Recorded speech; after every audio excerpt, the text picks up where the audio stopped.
మీ పాదాలలో తరచుగా తిమ్మిర్లు వస్తున్నాయా లేదా నడిచేటప్పుడు పిక్కలలో నొప్పిగా అనిపిస్తోందా? మీ ఇంట్లో ఎవరైనా సరే ఏళ్ల తరబడి కీళ్ల నొప్పులు, నడుము నొప్పి లేదా మోకాళ్ల నొప్పులతో బాధపడుతున్నారా? ఒకవేళ అవును అయితే ఈరోజు వీడియో మీకోసం చాలా ప్రత్యేకం కాబోతోంది. వివరాల్లోకి వెళ్లే ముందు ఇలాంటి మరెన్నో ఆరోగ్య రహస్యాల కోసం ఇప్పుడే మన ఛానల్ని సబ్స్క్రైబ్ చేసుకోండి. మనమందరం మన శరీరంలో ఎలాంటి నొప్పి ఉండకూడదని కోరుకుంటాం. మనం సులభంగా నడవాలని, తిరగాలని అనుకుంటాం. కాని ఒక్కోసారి ఈ చిన్న చిన్న ఇబ్బందులే మన జీవితాన్ని ఆపేస్తాయి. ఈరోజు మనం ఈ నొప్పి మరియు తిమ్మిర్ల వెనక ఉన్న అసలు కారణమేమిటో మరియు దీనికి ఒక సులభమైన, ఉపశమనం కలిగించే మరియు ప్రభావవంతమైన పరిష్కారమేమిటో అర్థం చేసుకుందాం. ఒక్కసారి ఆలోచించండి. మన శరీరంలో వేలాది నరాల యొక్క ఒక పెద్ద నెట్వర్క్ ఉంటుంది, అచ్చం రోడ్ల జాలంలాగా. ఈ నరాలు మన మెదడు నుండి పూర్తి శరీరం వరకు సంకేతాలను చేరవేస్తాయి, మరియు ఇవే నరాలు మన అవయవాల వరకు రక్త ప్రసరణను కూడా నిర్వహిస్తాయి.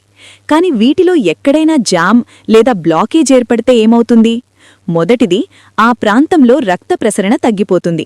రెండోది, నరాలు సరిగ్గా పనిచేయలేవు. ఇదే తక్కువ రక్త ప్రసరణ మరియు నరాలు నొక్కుకుపోవడం లేదా బ్లాకేజ్ అనేవి నొప్పి, తిమ్మిర్లు, మొద్దుబారిపోవడం మరియు అసౌకర్యం వంటి సమస్యలకు అసలు కారణమవుతాయి. అది సయాటికా నొప్పి కావచ్చు, డయాబెటిక్ న్యూరోపతి వల్ల కలిగే మంట కావచ్చు, లేదా గంటల తరబడి ఒకే చోట కూర్చోవడం వల్ల పాదాలలో వచ్చే బరువు కావచ్చు. వీటన్నింటికీ సంబంధం రక్త ప్రసరణ మరియు నరాల ఆరోగ్యంతోనే ఉంది. మరి మీలో ఈ లక్షణాలు కనిపిస్తున్నాయేమో చూద్దాం. వీటిలో ఏ ఒక్క లక్షణమున్నా ఈరోజు చెప్పే రెమెడీ మీకోసమే. పాదాలలో తిమ్మిర్లు లేదా మొద్దుబారడం, అంటే చీమలు పాకుతున్నట్లు అనిపించడం. ఎక్కువ సమయం కూర్చోవడం వల్ల పాదాలలో బరువు లేదా వాపు అనిపించడం. పిక్కలలో పట్టేయడం, అంటే రాత్రి పడుకున్నప్పుడు అకస్మాత్తుగా వచ్చే భయంకరమైన నొప్పులు. చల్లని పాదాలు, అంటే సాధారణ వాతావరణంలో కూడా పాదాలు చల్లగా ఉండటం. ఇది రక్త ప్రసరణ సరిగ్గా లేదనడానికి సంకేతం. ఇక పాత నొప్పి, మోకాళ్ళు లేదా నడుము దగ్గర వచ్చే ఇలాంటి నొప్పి. ఇక అసలు విషయానికొస్తే అస్సలు తగ్గని ఆ పాత నొప్పి గురించి మాట్లాడుకుందాం. ఇప్పుడు ప్రశ్న ఏమిటంటే, అసలు ఈ బ్లాకేజ్ ఎందుకు ఏర్పడుతుంది? దీనికి 3 ముఖ్యమైన కారణాలున్నాయి. మొదటిది ఫిజికల్ ప్రెషర్. మన వెన్నెముకలోని డిస్క్ పక్కకు జరగడం వల్ల లేదా మనం కూర్చునే విధానం సరిగ్గా లేకపోవడం వల్ల నరాల మీద ఒత్తిడి కొడుతుంది. రెండోది పోషకాహార లోపం. శరీరంలో విటమిన్ B12 లేదా మెగ్నీషియం లోపిస్తే నరాల చుట్టూ ఉండే రక్షణ కవచం, అంటే మైలిన్ షీత్ బలహీనపడిపోతుంది.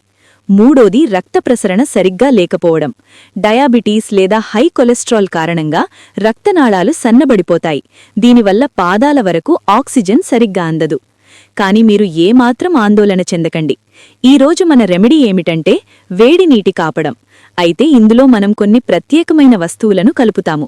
ఈ పదార్థాలు నరాలను శాంతపరచడానికి, వాపును తగ్గించడానికి మరియు రక్త ప్రసరణను మెరుగుపరచడానికి అద్భుతంగా పనిచేస్తాయి. దీనికి కావలసిన వస్తువులు: మొదటగా వేడినీరు. ఇది మీరు భరించగలిగేంత వేడిగా ఉండాలి. రెండోది ఎప్సమ్ సాల్ట్ 2 పెద్ద చెంచాలు. మూడోది సైంధవ లవణం లేదా సాధారణ ఉప్పు 1 పెద్ద చెంచా.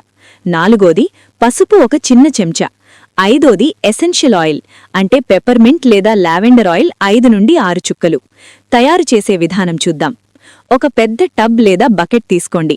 అందులో మీ పాదాలు చీలమండల వరకు మునిగేలా ఉండాలి. అందులో మీరు భరించగలిగేంత వేడి నీటిని పోయండి. ఇందులో 2 చెంచాల ఎప్సమ్ సాల్ట్ వేయండి. ఎప్సమ్ సాల్ట్లో మెగ్నీషియం ఉంటుంది. ఇది నరాలకు మరియు కండరాలకు తక్షణ ఉపశమనాన్నిస్తుంది మరియు కండరాలు పట్టేయడాన్ని తగ్గిస్తుంది. ఆ తర్వాత 1 చెంచా సైంధవ లవణం వేయండి. ఇది కూడా నొప్పి మరియు వాపును తగ్గించడంలో సహాయపడుతుంది. చివరిగా 1 చిన్న చెంచా పసుపు కలపండి. పసుపులో కర్క్యుమిన్ ఉంటుంది. ఇది ఒక శక్తివంతమైన యాంటీ ఇన్ఫ్లమేటరీ, అంటే ఇది నొప్పికి ప్రధాన కారణమైన శరీర వాపును తగ్గిస్తుంది. వీటన్నింటినీ బాగా కలపండి. ఇప్పుడు అత్యంత ప్రశాంతమైన భాగం మొదలవుతుంది. సాయంత్రం వేళ లేదా రాత్రి పడుకునే ముందు సమయం దీనికి చాలా ఉత్తమం. ఒక సౌకర్యవంతమైన కుర్చీలో కూర్చొని మీ పాదాలను ఈ నీటిలో 15 నుండి 20 నిమిషాల పాటు ఉంచండి. ఈ సమయంలో మీరు మీ కళ్ళు మూసుకొని రిలాక్స్ అవ్వండి. ఇలా చేయడం వల్ల పాదాల వరకు రక్త ప్రసరణ వేగంగా జరుగుతుంది. దీని ద్వారా ఆక్సిజన్ మరియు పోషక పదార్థాలు అందుతాయి. అలాగే నొప్పిని కలిగించే టాక్సిన్స్ బయటకు వచ్చేస్తాయి. పసుపు మరియు ఉప్పు వాపును తగ్గిస్తాయి. దీనివల్ల కీళ్లు, మోకాళ్లు మరియు పిక్కల నొప్పిలో ఉపశమనం లభిస్తుంది. ఈ ప్రక్రియ మీ పూర్తి శరీరానికి విశ్రాంతినిస్తుంది. దీనివల్ల మీకు రాత్రిపూట గాఢమైన మరియు ప్రశాంతమైన నిద్ర పడుతుంది. మెగ్నీషియం ఉండటం వల్ల పిక్కల కండరాలు పట్టేయడం వంటి సమస్యలు కూడా దూరమవుతాయి. అయితే ఈ చిట్కాను ఎప్పుడు మరియు ఎన్నిసార్లు పాటించాలి అనేది తెలుసుకోవడం చాలా ముఖ్యం.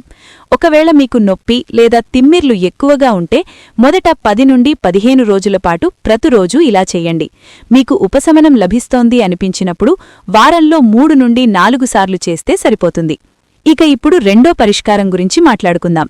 దీన్నే నర్వ్ ఫ్లాసింగ్ అంటారు. మనం పళ్ల మధ్య ఇరుక్కున్న వ్యర్థాలను తొలగించడానికి ఎలాగైతే ఫ్లాసింగ్ చేస్తామో అదేవిధంగా ఈ వ్యాయామం నొక్కుకుపోయిన నరాలను వాటి స్థానం నుండి విముక్తి చేస్తుంది. దీనికోసం ఒక కుర్చీలో తిన్నగా కూర్చోండి. ఏ కాలులో అయితే నొప్పి ఉందో ఆ కాలును నెమ్మదిగా పైకి లేపి తిన్నగా ఉంచండి. కాలు పైకి వెళ్లగానే మీ మెడను వెనుకకు వంచి పైకప్పు వైపు చూడండి. ఇప్పుడు కాలును కిందకు దించి మీ గడ్డాన్ని ఛాతీకి తాకించండి. ఇలా 10 నుండి 15 సార్లు చెయ్యండి. సయాటికా నరాల బ్లాకేజ్ను తొలగించడానికి ఇది ఒక అద్భుతమైన మార్గం. దీనితో పాటు విపరీతకరణి అంటే గోడ ఆసరా తీసుకొని కాళ్లు పైకి పెట్టి 5 నిమిషాల పాటు పడుకోవడం వల్ల మీ రక్త ప్రసరణ తక్షణమే మెరుగుపడుతుంది. వ్యాయామంతో పాటు శరీరాన్ని లోపలి నుండి కూడా నయం చేయడం చాలా అవసరం. ఆయుర్వేదంలో వెల్లుల్లిపాలు నరాల నొప్పికి అమృతంలాంటివి. వెల్లుల్లిలో అల్లిసినుంటుంది. ఇది సహజంగా నరాల వాపును తగ్గిస్తుంది. తయారు చేసే విధానమేమిటంటే ఒక గ్లాసు పాలలో 3 నుండి 4 వెల్లుల్లి రెబ్బలను దంచివేయండి. దీన్ని తక్కువ మంట మీద మరిగించండి. రుచి కోసం మీరు ఇందులో కొంచెం పసుపు లేదా తేనె కలుపుకోవచ్చు. దీన్ని రాత్రి పడుకునే ముందు గోరువెచ్చగా తాగండి. ఇది మీ నరాలకు విశ్రాంతిని ఇస్తుంది మరియు రాత్రిపూట వచ్చే కండరాల నొప్పులను అరికడుతుంది. మిత్రులారా, గుర్తుంచుకోండి, మీ నరాలకు సరైన పోషణ అవసరం. మీ ఆహారంలో విటమిన్ B12 కోసం పాలు, పన్నీర్ లేదా గుడ్లను చేర్చుకోండి. ఒకవేళ మీరు శాకాహారులైతే డాక్టర్ సలహా మేరకు సప్లిమెంట్స్ కూడా తీసుకోవచ్చు. అలాగే రోజంతా కనీసం 8 నుండి 10 గ్లాసుల నీరు తాగండి. దీనివల్ల నరాలు హైడ్రేటెడ్గా ఉంటాయి మరియు రక్తం గడ్డకట్టే స్వభావం తగ్గుతుంది. ఈ చిన్న చిన్న మార్పులు మీ జీవితాన్ని మార్చేయగలవు. అయితే ఒక విషయం గుర్తుంచుకోండి, నొప్పి చాలా ఎక్కువగా ఉన్నా లేదా కాళ్లల్లో బలహీనత అనిపించినా ఒక్కసారి డాక్టర్ను తప్పకుండా సంప్రదించండి. ఈరోజు వీడియో మీకు ఎలా అనిపించిందో కమెంట్ బాక్స్లో తెలియచేయండి.